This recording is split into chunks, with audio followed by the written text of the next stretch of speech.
편입 준비해보려고 검색해보셨죠? 그런데 검색하면 검색할수록 더 모르겠지 않으세요? 일반 편입, 학사 편입, 편입 영어, 공인 연어, 그리고 전적대 성적, 학점 은행제, 무슨 말은 이렇게 많은지. 그래서 결국 이런 생각까지 듭니다. 아, 편입은 원래 이렇게까지 어려운 건가? 공부 잘하는 사람들만 하는 건가?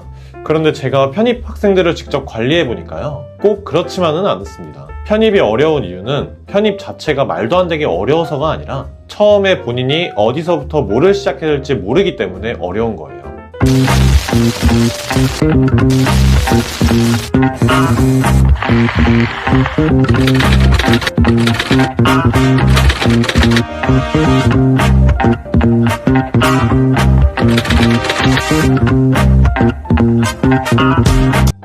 이게 진짜 큽니다. 고졸인데 편입하고 싶은 분들, 대학교 다니다가 중퇴하신 분들, 전문대 졸업하신 분, 지금 4년제 대학교 다니고 있는데 학교를 옮기고 싶으신 분들 전부 가능하십니다. 대신 중요한 게 하나 있어요. 사람마다 시작하는 방법은 전부 다릅니다. 그래서 오늘 편입이 대체 왜 이렇게 어렵게 느껴지는지, 일반 편입이랑 학사 편입은 뭐가 다른지, 그리고 지금 여러분들 상황에서는 어디서부터 시작을 해야 될지 제가 최대한 쉽게 설명드리겠습니다. 조금만 집중하셔서 보시면 편입 난이도가 훨씬 많이 내려갈 거예요. 이 영상이 끝날 때쯤이면 아, 나는 지금 이거부터 시작하면 되겠구나 라는 거를 느끼실 수 있을 겁니다. 자, 편입이 진짜 어려운 이유. 편입은 왜 이렇게 어렵게 느껴질까요? 첫 번째, 정보가 너무 많습니다. 여러분들이 편입을 처음 알아본다고 생각을 해볼게요. 인터넷에 편입이라고 검색합니다. 그러면 바로 일반 편입, 학사 편입 바로 나오죠? 조금만 더 검색하면 편입 영어가 나옵니다. 물론 공인 영어도 나오겠죠. 또 전적대 성적도 중요하다고 합니다. 누구는 학점 은행제를 하라고 하고 누구는 또 학점 은행제를 하지 말라고 합니다. 그럼 이제 여기서부터 머리가 복잡해지는 거예요. 근데 사실 이걸 처음부터 알고 있을 필요는 없습니다. 편입을 맨 처음에 준비하는 분들이 알고 계셔야 될 건 딱 두 가지예요. 나는 어떤 방법으로 지원 자격을 만들 것인가, 내가 가고 싶은 대학은 뭘 보고 뽑는가. 일단 이거 두 가지부터 보시면 됩니다. 예를 들어 내가 가고 싶은 대학의 편입 영어 비중이 높다. 그러면 당연히 영어 성적 관리에 시간을 많이 써야겠죠. 반대로 학교나 모집 단위에 따라서 공인 영어, 전적대 성적, 면접, 전공시험 이렇게 각각 다른 요소들이 중요할 수도 있습니다. 그러면 당연히 준비 방법이 달라져야겠죠. 그런데 많은 분들이 이 순서를 반대로 합니다. 목표 대학도 정하지 않았죠. 내가 일반 편입을 할지 학사 편입을 할지 모릅니다. 지원 자격이 어떻게 되는지도 모릅니다. 그런데 일단 학원부터 등록을 하는 거예요. 혹은 인터넷에서 학사 편입이 더 유리하대, 이 말 듣고 무작정 학사 편입부터 준비를 합니다. 이렇게 하면 다시 처음부터 돌아가야 돼요. 처음부터 계획을 다시 짜야 된다, 이 소리입니다. 그래서 편입은 무작정 공부부터 바로 시작을 하는 게 아니라 현재 내 상황을 인지하고 지원 자격을 확인한 다음에 목표 대학을 정하고 다음에 공부하는 겁니다. 이 순서대로 하셔야 돼요. 물론 생각보다 단순하죠? 자, 그러면 일반 편입, 학사 편입, 여기서 바로 궁금해지실 겁니다. 선생님, 그러면 일반 편입이랑 학사 편입이랑 무슨 차이점이 있어요? 이것도 어렵게 생각하지 마세요. 쉽게 설명드릴게요. 일반 편입은 보통 대학에서 학력이나 일정 학점 조건을 채우면 지원 자격이 충족되어 지원할 수 있는 방법입니다. 학사 편입은 말 그대로 학사 학위를 갖고 있는 사람이 편입을 한다는 말이라고 보시면 돼요.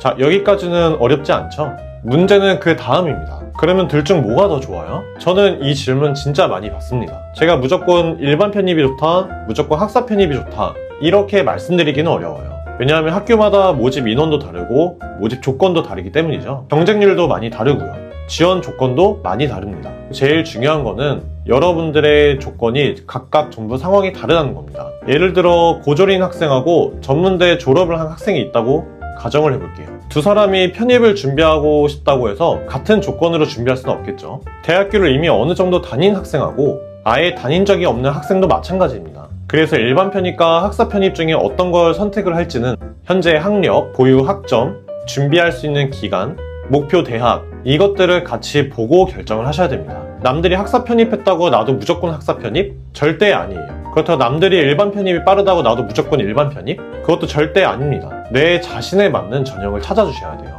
그러면 학점 은행제는 왜 하는 건데요? 이런 질문도 많이 받습니다. 여기까지 들으셨으면 아마 이게 제일 궁금할 거예요. 편입한다고 무조건 학점 은행제를 해야 되는 건 아니에요. 제가 이전 영상에서도 말씀을 드렸을 겁니다. 학점 은행제는 편입 그 자체가 아니에요. 내가 편입에 지원할 수 있는 자격을 갖추기 위해서 활용하는 하나의 방법일 뿐이지 학점은행제 편입이 꼭 필요한 건 아니에요. 예를 들어 고졸인 분이 있다고 가정을 해볼게요. 대학교를 다닌 적이 없으니까 편입에 필요한 조건부터 만들어야겠죠? 그럴 땐 학점은행제를 활용하는 방법도 찾아볼 수 있습니다. 그럼 대학교를 다니다가 중퇴하신 분들은요? 전적대 성적. 일단은 이 학점을 활용할 수 있는지를 먼저 찾아보는 겁니다. 전문대 졸업자들은 이미 갖고 있는 학력을 바탕으로 준비를 할 수도 있는 거고요. 상황에 따라 추가 과정을 통해서 학사 편입을 준비하는 방법도 검토해 볼 수 있어요. 4년제 재학생도 마찬가지입니다. 현재 내가 몇 학점을 갖고 있는지, 목표 대학의 지원 조건은 어떻게 되는지, 이런 것들을 먼저 확인을 해보셔야 돼요. 그리고 필요하면 학점은행제를 같이 활용을 해주시는 거죠. 학점은행제는 온라인 수업만 있는 게 아니라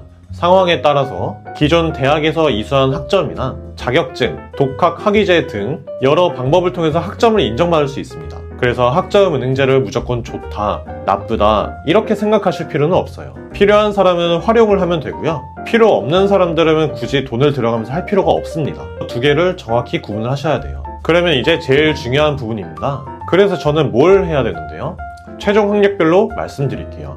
먼저 고졸이라고 편입 못하는 거 절대 아닙니다. 가능해요. 다만 현재 지원 자격이 없기 때문에 먼저 지원 자격부터 만드는 조건부터 설계를 해야 됩니다. 그래서 이런 분들이 이때 학점은행제를 활용할 수 있는 부분을 검토해 보는 거고요.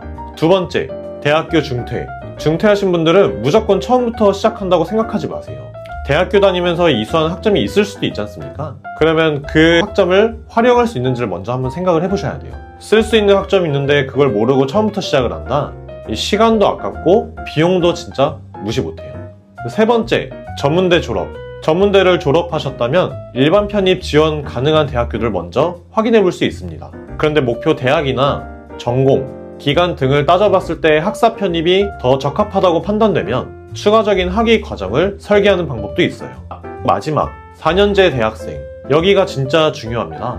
편입하고 싶다고 무작정 자퇴부터 하지 마세요. 먼저 내가 몇 학점을 이수했는지 확인부터 하셔야 됩니다. 그리고 목표 대학에 편입 지원 자격 조건을 언제 채울 수 있는지를 확인해 보셔야 돼요. 내가 현재 대학을 지금 계속 다니면서 조건을 맞추는 게 맞는지, 다른 방법으로 지원 자격을 맞추는 게 맞는지, 먼저 이거를 비교하신 다음에 결정을 해주시는 게 제일 좋아요. 결국 같은 편입이어도 고졸이 편입 준비를 하는 과정도 다르고, 중퇴자 다르고, 대졸자 다르고, 4년제 재학생도 다릅니다. 그러니까 인터넷에 저 이렇게 해서 편입 준비했습니다, 저 뭐 이렇게 해서 편입 합격했어요, 이런 걸 보고 절대 따라 하시면 안 됩니다. 그 사람한테 맞는 방법이 여러분한테도 맞는다는 보장이 없으니까요. 여기서 진짜 중요한 건 제가 꼭 말씀드리고 싶은 게 하나 있습니다. 그러면 학점만 만들면 편입할 수 있는 거네요? 절대 아닙니다. 지원할 수 있는 것과 합격할 수 있는 건 전혀 다른 문제예요.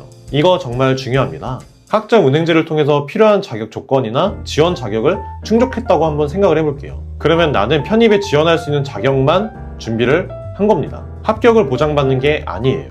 실제 합격을 위해서는 목표 대학에서 학생들을 어떻게 선발하고 어떻게 합격을 시키는지 그 기준을 보고 거기에 맞춰서 준비를 해야 됩니다. 편입 영어를 중요하게 보는 학교라면 편입 영어를 당연히 신경을 써야겠죠. 전공 시험을 보는 곳이라면 전공 공부가 필요할 거고요. 학교나 모집 단위에 따라서 공인 영어, 전적대 성적, 면접 등을 반영할 수도 있습니다. 그래서 저는 편입 준비를 학점 따기와 편입 공부 이렇게 완전히 따로 보면 안 된다고 생각합니다. 내가 언제까지 지원 자격을 만들 건지, 그리고 또 편입 공부는 어떻게 준비할 것인지, 어느 시점부터 대학교를 구체적으로 정할지, 마지막으로 원서를 어디에 넣을지, 이게 하나의 계획으로 연결이 돼 있어야 돼요. 그래야 시간을 낭비하지 않습니다. 자, 그러면 복잡한 거 다 빼고요. 편입 처음 준비하신다면 제가 말씀드리겠습니다. 이 순서만 기억해 주세요. 첫째, 내 최종 학력과 내가 갖고 있는 학점을 먼저 계산해 봅니다. 둘째, 내가 가고 싶은 대학과 전공을 정합니다. 셋째, 일반 편입과 학사 편입 중에 어떤 방법이 나한테 맞는지 확인해 봅니다. 네 번째, 내가 지원 자격이 부족하다면 학점은행제 활용을 통해서 지원 자격을 갖춥니다. 다섯 번째, 목표 대학에서 요구하는 편입 영어, 공인 영어, 전공, 실제 합격 준비를 시작합니다. 그리고 마지막, 대학별 모집 요강을 확인하고 최종 지원 전략을 짭니다. 이게 끝이에요.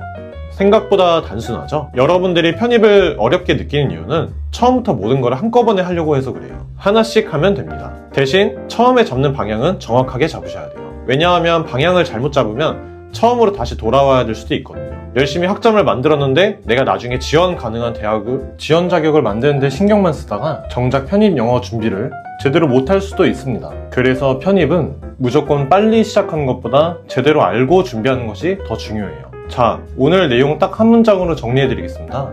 편입 어렵습니다. 그런데 제대로 알고 보면 생각보다 단순해요. 처음부터 모든 것을 알고 있을 필요가 없습니다. 일반 편입이 뭔지, 학사 편입이 뭔지, 나는 몇 학점이 필요한지, 학점 은행제를 해야 되는지 안 해야 되는지, 영어는 언제부터 공부해야 되는지, 어느 대학을 목표로 해야 되는지, 솔직히 처음 준비하는데 이런 것들을 다 어떻게 알겠어요? 모르는 게 당연합니다. 중요한 거는 딱 한 가지예요. 지금 상황에서 내가 무엇부터 해야 되는지 아는 것, 이게 제일 중요합니다. 고졸이든 대학교를 중퇴했든 전문대를 졸업했든 지금 4년제 대학을 다니고 있든 편입은 누구나 시작할 수 있습니다. 그런데 아직도 나는 뭘 해야 되지? 일반 편입을 해야 되나? 학사 편입을 해야 되나? 학점 은행제를 해야 되나? 이게 헷갈리신다면 계속 검색하시면서 시간 낭비하실 필요 없어요. 모르겠으면 성령 플래너한테 물어보세요. 무조건 학점 은행제부터 권하는 게 아니라 현재 최종 학력부터 먼저 확인하고 가지고 있는 학점, 목표 전공, 목표 대학, 준비할 수 있는 기간까지 보고 일반 편입이 맞는지 학사 편입이 맞는지 학습자분께서 학점 은행제가 필요한 상황인지